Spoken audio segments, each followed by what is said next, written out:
Lévi, un jeune garçon modeste qui vendait des fruits pour payer le traitement de son père malade, était loin d'imaginer que sa vie allait basculer après avoir sauvé une jeune fille d'un accident. Lorsque le père de la jeune fille, un homme d'affaires influent, tenta de le récompenser avec une importante somme d'argent, la demande inattendue de Lévi bouleversa l'homme jusqu'aux larmes. La brise fraîche du matin caressait le visage de Lévi, tandis qu'il organisait les caisses de fruits sur sa vieille charrette. Il se préparait pour une nouvelle journée au marché, son lieu de travail depuis qu'il avait appris à rendre la monnaie. Le bruit des rues animées contrastait avec le calme lourd de la maison, où Tobias, son père, reposait sur un lit de fortune. Affaibli par la maladie, Tobias dissimulait sa douleur pour ne pas inquiéter son fils. « Lévi, tu n'as pas besoin de te lever si tôt, mon fils, » dit Tobias d'une voix rauque. « Je te l'ai déjà dit. Tu es encore un enfant. Tu devrais être à l'école ou jouer. » Lévi sourit tout en attachant la sangle de la charrette. Il resta silencieux un moment, puis répondit avec détermination. « Papa, on en a déjà parlé. On va trouver une solution. Quand tu iras mieux, je retournerai à l'école. Pour l'instant, ce n'est rien qu'un petit effort. » Tobias secoua la tête avec résignation. Il savait que Lévi portait un fardeau trop lourd pour son âge, mais il n'avait pas la force d'insister. « Promets-moi juste de prendre ton petit déjeuner avant de partir, » ajouta-t-il avec inquiétude. Lévi étreignit son père avant de partir. « Ne t'inquiète pas, papa. Aujourd'hui sera une bonne journée. » Il était loin de se douter à quel point ces mots allaient devenir réalité. Le marché était aussi animé que d'habitude, un mélange de voix et de bruits familiers que Lévi connaissait par cœur. Il vendait ses fruits avec un sourire timide, toujours à l'affût d'une opportunité. Lorsque la matinée avançait, un cri perçant brisa le brouhaha de la rue principale. « Attention !» Son cœur bondit. Il tourna rapidement la tête et vit une jeune fille de son âge, peut-être 13 ans, figée au milieu de la route. Une voiture arrivait à vive allure, et elle semblait paralysée par la peur. Sans réfléchir, Lévi lâcha tout et courut vers elle. Le crissement des pneus sur le bitume résonnait à ses oreilles, mais il ne s'arrêta pas. Au dernier moment, juste avant que la voiture ne la percute, il l'attrapa et la tira hors de la route, tous deux tombant lourdement au sol. Le temps sembla s'arrêter. Le bruit des freins, les murmures de la foule qui commençait à se rassembler et le souffle haletant de Lévi étaient les seules choses qu'il percevait. « Ça va ?» demanda-t-il, essoufflé, tout en tenant la jeune fille par les épaules. Elle le regarda, les yeux écarquillés, comme si elle ne comprenait pas encore ce qui venait de se passer. D'une voix tremblante, elle murmura « Pourquoi as-tu fait ça? Tu aurais pu te blesser. » Lévi esquissa un sourire simple, essuyant la poussière de ses mains. « Je ne pouvais pas te laisser là. » Avant qu'elle ne puisse répondre, un homme en costume élégant fendit la foule, le visage déformé par l'angoisse. « Adeline! Ma fille !» La jeune fille se précipita dans les bras de son père, qui l'examina frénétiquement pour s'assurer qu'elle n'était pas blessée. Lorsqu'il comprit qu'elle était saine et sauve, il se tourna vers Lévi. « C'est toi qui as sauvé ma fille ?» demanda-t-il d'une voix tremblante. Lévi hocha la tête, mal à l'aise devant tant d'attention. « Comment t'appelles-tu, mon garçon ?»« Lévi, monsieur. » L'homme, Sullivan, semblait partagé entre la gratitude et l'incrédulité. Il saisit les mains de Lévi avec force. « Tu n'imagines pas ce que cela représente pour moi. Adeline est tout ce que j'ai. Je t'en prie, laisse-moi te remercier. De combien as-tu besoin ?» Lévi fit un pas en arrière, visiblement mal à l'aise. Il sentit les regards de la foule peser sur lui, attendant sa réponse. Après un instant de silence, il finit par dire « Je ne veux pas d'argent, monsieur. » Sullivan fronça les sourcils, incrédule. « Mais pourquoi? Tu as sauvé sa vie. Je peux t'aider, mon garçon. Qu'est-ce qu'il te faut ?» Lévi hésita, et l'image de son père malade lui revint en tête. Il prit une profonde inspiration et regarda Sullivan droit dans les yeux. « Mon père est très malade. Tout ce que je veux, c'est qu'il ait une chance de guérir. Est-ce que vous pourriez m'aider pour ça ?» Sullivan resta silencieux, bouleversé par la sincérité du garçon. Il s'attendait à une demande matérielle, quelque chose d'immédiat. Mais il découvrait en Lévi une maturité bien au-delà de son âge. Les yeux de Sullivan s'emplirent de larmes. Il posa une main sur l'épaule de Lévi, submergé par l'émotion. « Tu es un garçon extraordinaire, Lévi. Ne t'inquiète pas, je vais aider ton père. » La foule, qui jusque-là murmurait, observait désormais avec admiration ce garçon qui avait préféré la santé de son père à toute récompense personnelle. Pendant que Sullivan reprenait son souffle, Adeline, qui tenait fermement la main de son père, se tourna vers Lévi avec un sourire timide. « Merci de m'avoir sauvé. » Lévi lui rendit son sourire, sans vraiment comprendre l'ampleur de ce qui venait de se passer. Tout ce qu'il savait, c'est que ce moment marquait le début de quelque chose qui allait changer sa vie à jamais. Sullivan tint rapidement sa promesse. Le lendemain matin, il se présenta chez Lévi accompagné d'un médecin privé. Tobias, surpris de voir un homme aussi influent dans sa maison modeste, tenta de se lever de son lit pour l'accueillir, mais Sullivan l'en dissuada immédiatement. « Monsieur Tobias, ne vous donnez pas cette peine. Je suis ici à cause de Lévi. Il a sauvé ma fille, et c'est une dette que je ne pourrai jamais vraiment rembourser. Alors, s'il vous plaît, laissez-moi vous aider. » Le médecin examina Tobias avec soin, notant chaque détail. Une fois son diagnostic établi, il se tourna vers Sullivan avec un air confiant. « C'est un cas qui nécessite un suivi régulier, mais avec le bon traitement, il a de bonnes chances de s'en remettre. » Lévi sentit un tel soulagement qu'il vacilla presque. Pour la première fois depuis des années, il entrevit une réelle possibilité de voir son père aller mieux. Mais Sullivan ne s'arrêta pas là. Quelques jours plus tard, il revint avec une proposition que Lévi n'aurait jamais imaginée. « Lévi, je sais que ta priorité est de prendre soin de ton père, mais tu as aussi besoin d'un avenir. Je veux que tu ailles à l'école de ma fille, Adeline. C'est une excellente école, et tu mérites cette opportunité. Et surtout, ne t'inquiète pas pour l'argent, je m'occuperai de tout. » Lévi resta silencieux, songeur. L'idée d'étudier dans une école si prestigieuse lui semblait irréaliste. Il pensa à quel point il serait étrange de se retrouver parmi des gens si différents de lui. Mais Tobias, d'une voix encore faible, intervint. « Lévi, tu dois accepter. C'est une chance unique. Ne t'inquiète pas pour moi, je vais m'en sortir. Tu mérites cela. » Sous l'insistance de son père, et avec le soutien de Sullivan, Lévi finit par accepter. Le premier jour à sa nouvelle école fut, comme il le craignait, un véritable défi. Le bâtiment était immense, avec des couloirs impeccablement propres et des élèves qui semblaient venir d'un autre monde. Alors qu'il avançait dans les couloirs, des chuchotements atteignirent ses oreilles. « C'est qui, lui? Il vient d'où, à ton avis? Regarde ses mains, on dirait qu'il travaille dans les champs. » Lévi fit de son mieux pour ignorer les remarques, mais chaque mot tombait comme une pierre dans son estomac. Il continua à marcher, tête haute, bien qu'il ait voulu disparaître. En classe, il choisit une place au fond, espérant passer inaperçu. Peu après, Adeline entra dans la salle. En le voyant, elle lui adressa un grand sourire et s'assit à côté de lui. « Salut, Lévi. Comment va ton père ?» demanda-t-elle, sincèrement intéressée. « Il va mieux grâce à ton père. Il a déjà commencé son traitement. Je suis tellement contente d'entendre ça. Et toi, tu te plais ici ?» Lévi hésita avant de répondre. « C'est différent. Les gens, ils me regardent comme si je venais d'une autre planète. » Adeline fronça les sourcils, visiblement agacée. « Ils ne te connaissent pas, mais s'ils apprennent à te connaître, je suis sûr qu'ils changeront d'avis. Fais-moi confiance. » Lévi esquissa un sourire timide, peu convaincu.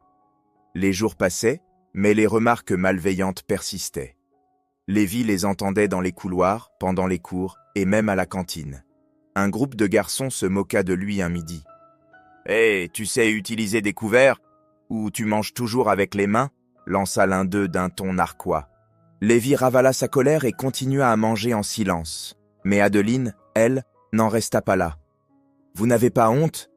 s'exclama-t-elle en se levant de table.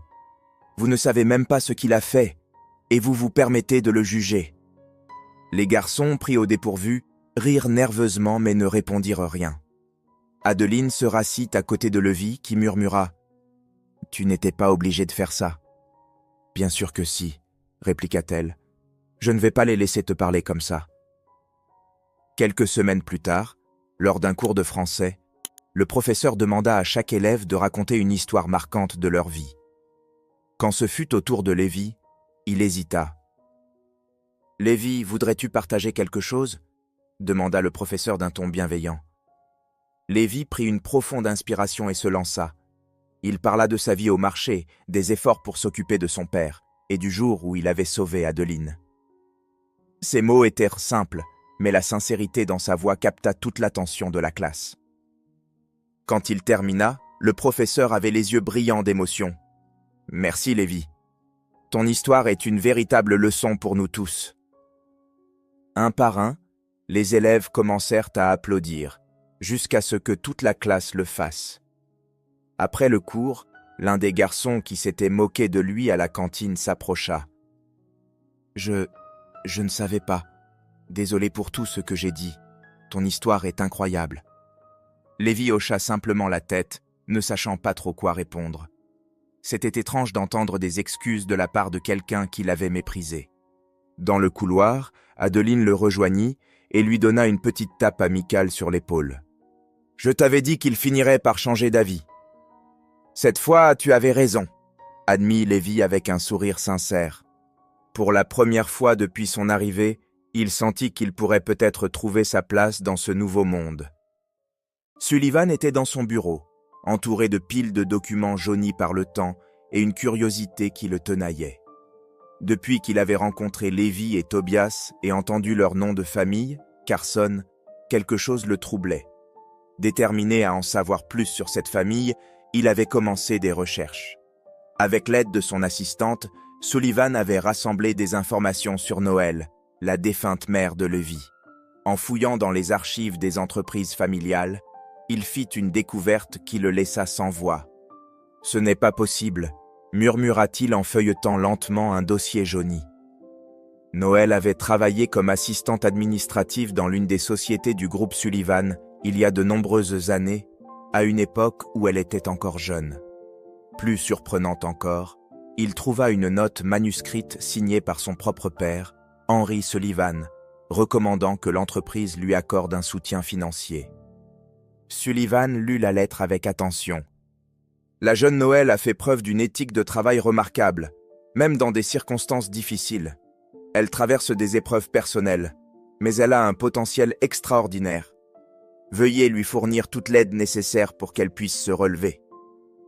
Il posa le document sur son bureau, passant une main sur son visage comme pour calmer le tourbillon de pensées dans sa tête. Son père, un homme connu pour sa rigueur et son pragmatisme, intervenait rarement directement pour les employés. Pourquoi s'était-il impliqué à ce point avec Noël ? « Mon père a aidé la mère de Lévi », dit Sullivan à haute voix, comme pour rendre cela plus réel. Il se leva, faisant les 100 pas, tandis que ses pensées s'emballaient. « Cela change tout. Nos vies étaient liées bien avant que je ne le sache. » La semaine suivante, Sullivan se rendit chez Tobias et Lévi, portant avec lui les documents qu'il avait découverts. Tobias, assis dans son fauteuil, semblait visiblement plus en forme grâce à son traitement, tandis que Lévi lisait un livre à la table voisine. « Monsieur Sullivan, que nous vaut votre visite aujourd'hui ?» demanda Tobias, surpris par cette venue inattendue. « Quelque chose d'important, » répondit Sullivan en s'asseyant après avoir pris une grande inspiration. « J'ai fait quelques recherches sur Noël, la mère de Lévi.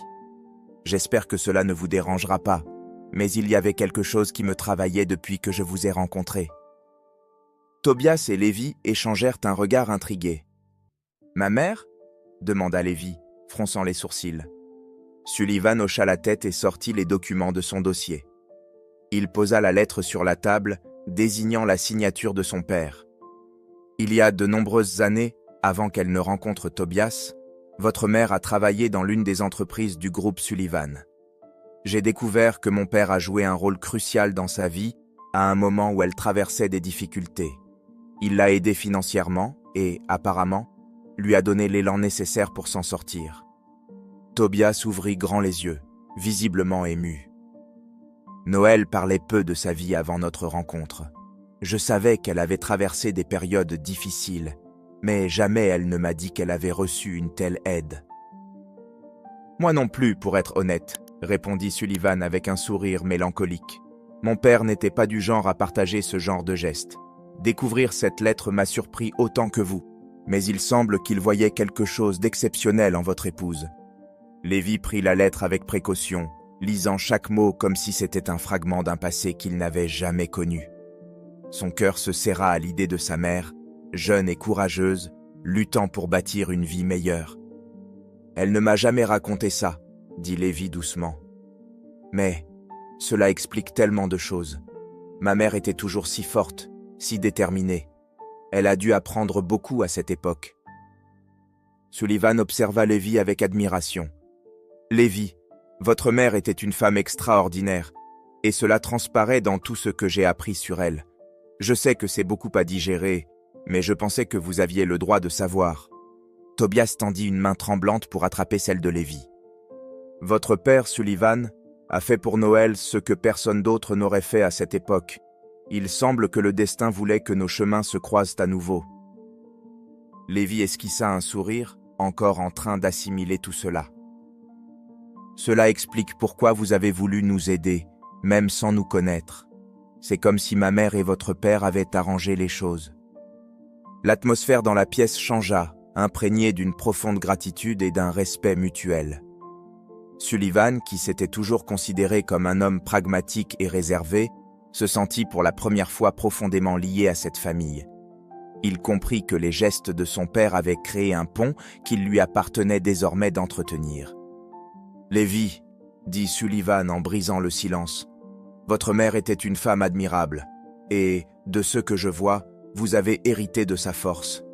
Si vous voulez en savoir plus sur elle, je suis là pour vous aider. » Lévi leva les yeux vers lui, déterminé. « Je veux comprendre son histoire.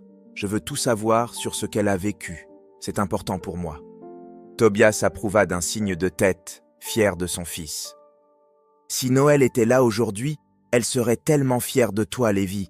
Elle voulait toujours que tu sois fier de tes origines. » Alors que Sullivan rangeait les documents et se préparait à partir, il regarda une dernière fois Tobias et Lévi. « Mon père a tendu la main à votre mère. Maintenant, c'est à mon tour de continuer ce cycle. » De retour chez lui, Sullivan n'arrivait pas à détourner les yeux de la signature figurant sur la lettre qu'il tenait. L'écriture ferme de son père semblait porter plus que des mots.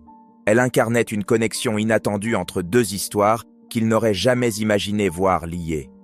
Déterminé à en apprendre davantage, Sullivan contacta Madame Mabel, une femme ayant travaillé à la même époque que Noël et qui, d'après les archives, avait été l'une de ses amies les plus proches. Lorsque Mabel ouvrit la porte de sa petite maison et aperçut Sullivan, sa surprise fut évidente. « Monsieur Sullivan, je ne m'attendais pas à une visite de votre part. Que puis-je faire pour vous? Désolé de me présenter ainsi à l'improviste, Madame Mabel, mais j'ai trouvé des informations sur Noël, qui travaillait avec vous autrefois. Il est essentiel pour moi, et pour sa famille, d'en savoir plus sur la personne qu'elle était. » Mabel sourit doucement, comme si le nom de Noël faisait remonter à la surface des souvenirs à la fois heureux et mélancoliques. « Oh Noël, quelle femme extraordinaire! Entrez, monsieur Sullivan. Je vais vous raconter tout ce que je sais. » Autour d'une tasse de thé, dans un salon modeste mais accueillant, Mabel commença à raconter. Noël est arrivée dans l'entreprise à une période très difficile de sa vie.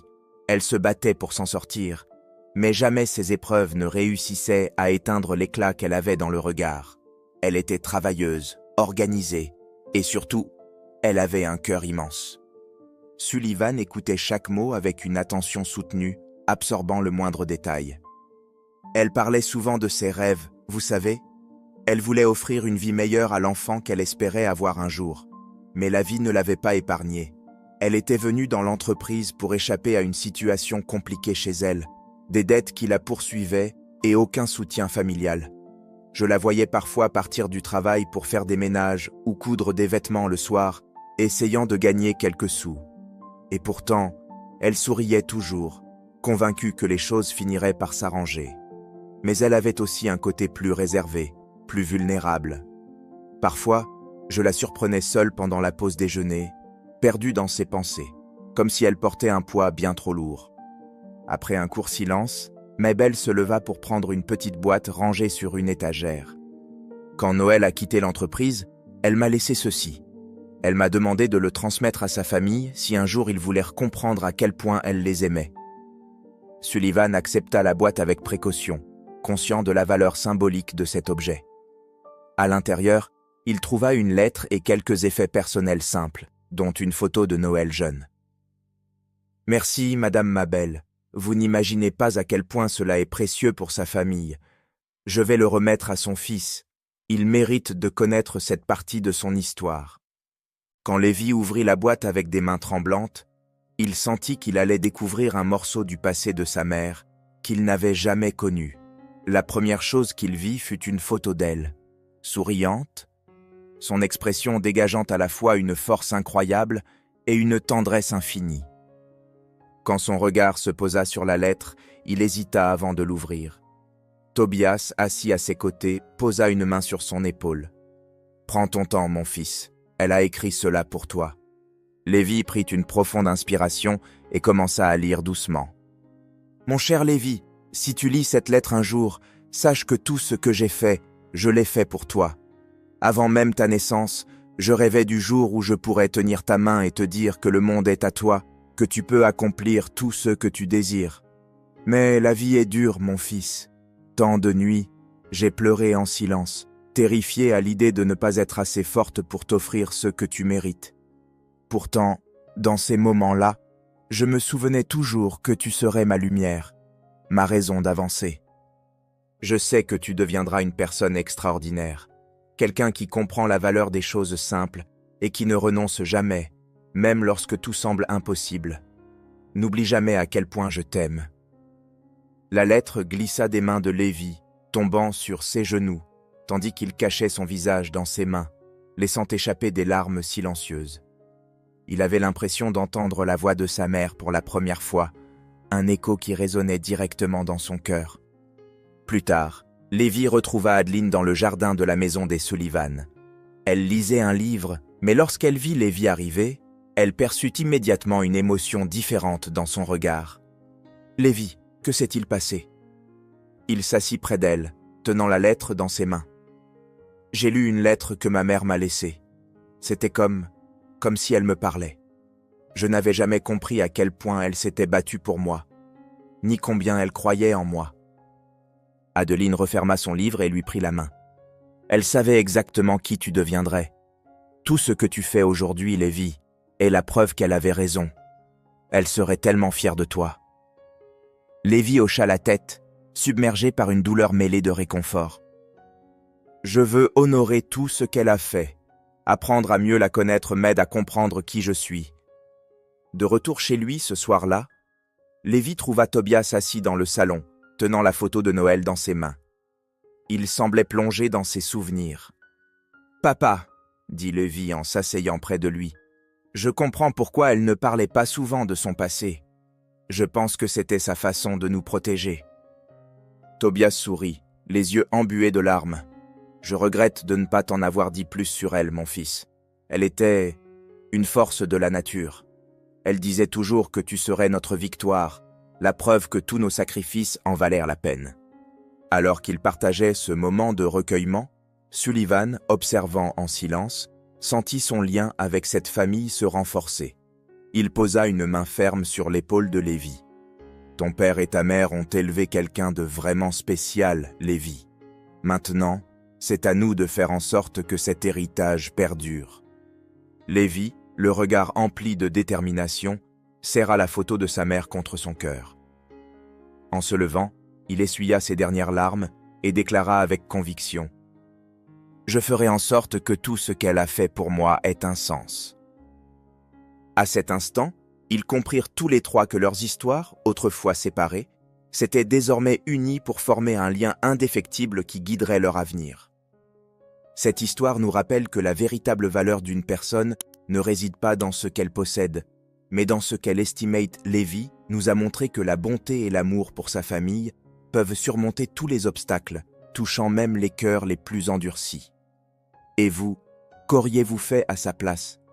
Partagez votre réflexion dans les commentaires, transmettez ce message à ceux qui, selon vous, en ont besoin, et souvenez-vous, un simple geste de bonté peut transformer des vies.